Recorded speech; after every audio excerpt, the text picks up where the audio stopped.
Here's how Kundalini, and by extension, sexual sublimation works. At least this is how it worked for me. How do I know? I observe the Kundalini mechanism, its biological characteristics, in the laboratory of my body. I'll skip over my meditation experience. Its techniques are explained on the Golden Flower Meditation website, and pick up where the meditation method leaves off.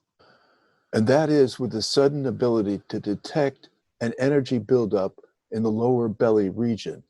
I use the word region because the exact location is difficult to pinpoint. Others who succeeded with the meditation confirm the energy buildup event, but also report having difficulty pinpointing the exact location. No matter. Kundalini activity begins with the energy buildup, a result of the breathing exercises in Golden Flower Meditation, GFM. What is this energy comprised of?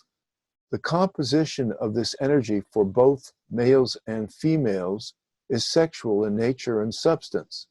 Semen and cervical fluids are distilled into psychic fuel, often described as an essence or an elixir. Once the energy buildup is detected, you can observe the psychic fuel starting to climb the spine, using as yet unrecognized by medical science channels along the spine. Consult your favorite esoteric source for detailed channel information. This is the sexual sublimation phase. That is the distillation and redirection of sexual energy, normally used for procreation, being diverted up the spine to the brain. Once this psychic fuel reaches the brain, it's like a coup d'etat. Acting as a command and communications epicenter, Kundalini takes over certain biological and metabolic functions.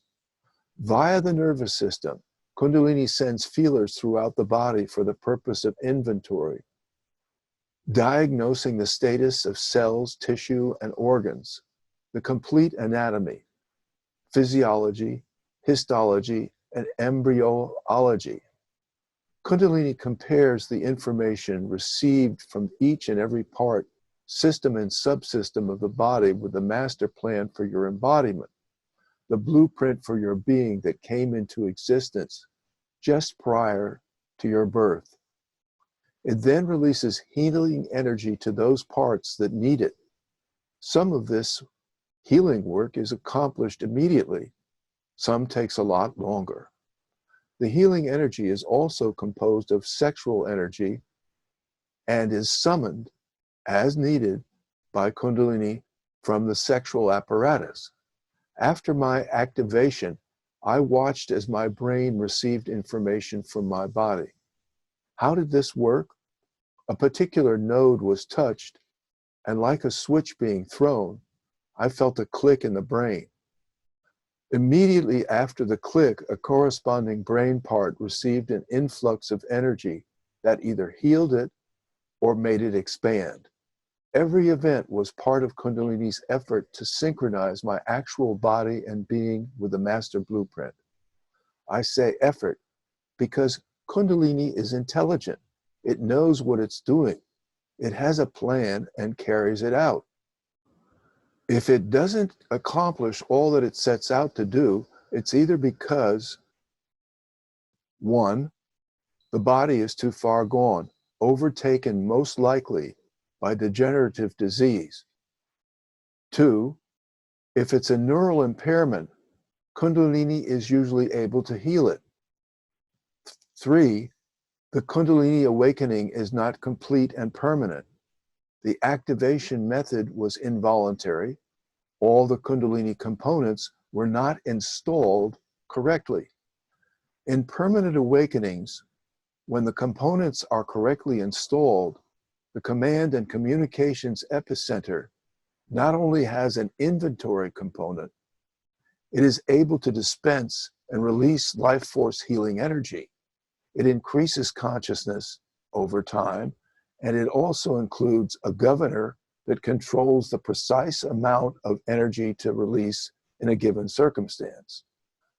In temporary or involuntary cases, the governor is not always completely operational and therefore releases either too much or too little energy. Too much energy may lead to situations of pain, discomfort, or other suffering.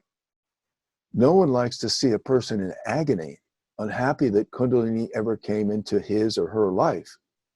At this stage, however, techniques to relieve those suffering from neural pain or discomfort are not readily available. In most cases, Kundalini gradually expands consciousness and fosters anatomical, somatic, and metabolic improvements.